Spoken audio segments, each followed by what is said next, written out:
My name is Luke Persiani, and I'm here to talk a little bit about fantasy football today.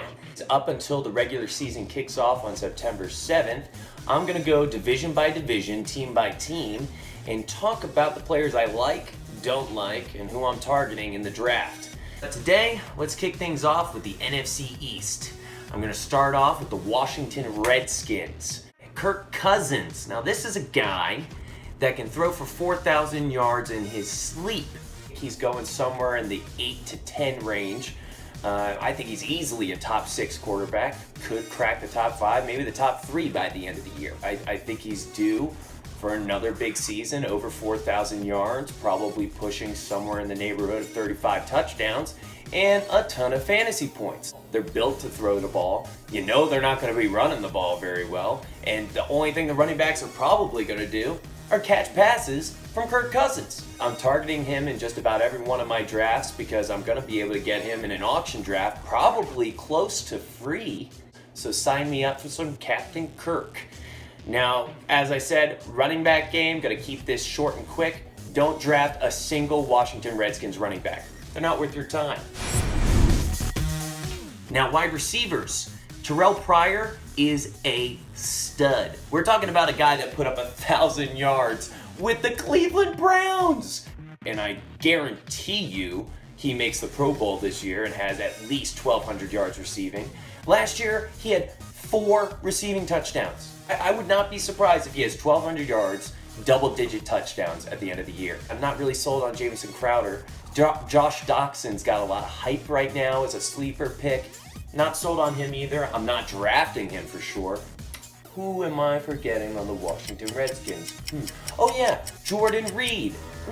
Why is he the number 2 tight end on every goddamn ranking sheet? Sure, he's got talent, but the man's never played more than, 13 games in a season, and he's been in the league for 5 years? Newsflash, he's never had 1,000 yards receiving in a single season. Still on the PUP list. He's like Samuel L. Jackson from Unbreakable. If I'm spending the money on a top-tier tight end, I'm going Rob Gronkowski, and I'm completely ignoring Jordan Reed. So that covers the Washington Redskins. Let's move on. We'll go straight into the Dallas Cowboys. Dak Prescott.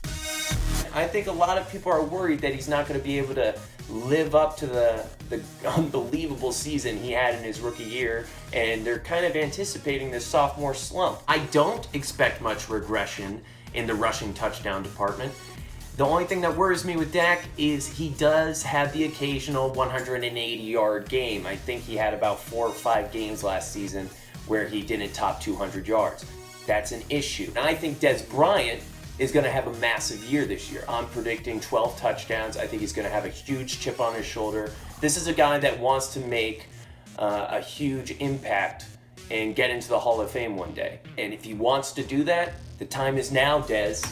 Let's not forget that 2 or 3 years ago, Dez Bryant was a top 3 wide receiver in the vein of Antonio Brown, Julio Jones, and Odell Beckham. So I think this is a wide receiver that's going entirely too cheap. I think he should be in the top 8, and I think he's going somewhere around 12 or 13. And I think there's huge upside for Dez Bryant to be a top 3 guy again. Outside of that, you're kind of avoiding all of the wide receivers on the Cowboys. Cole Beasley does warrant some consideration as a flex position player in a PPR setting. Tight ends, Jason Witten, I really don't think you're really looking at him anymore. So the elephant in the room. Ezekiel Elliott, suspended 6 games. What do we do? I'm assuming he's going to be gone all 6 games. So I'm still high on Ezekiel Elliott if you can get him for a cheap price.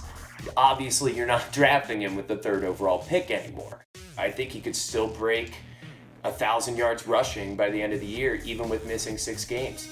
Now, Darren McFadden is the most important handcuff in fantasy. This is a guy who will most likely average 100 yards rushing for the 6 games that Zeke is gone, behind one of the best O-lines in history. So that wraps up our first 2 teams of the season, the NFC East. I'll finish out the NFC East in my next video when we talk about the Eagles and the Giants.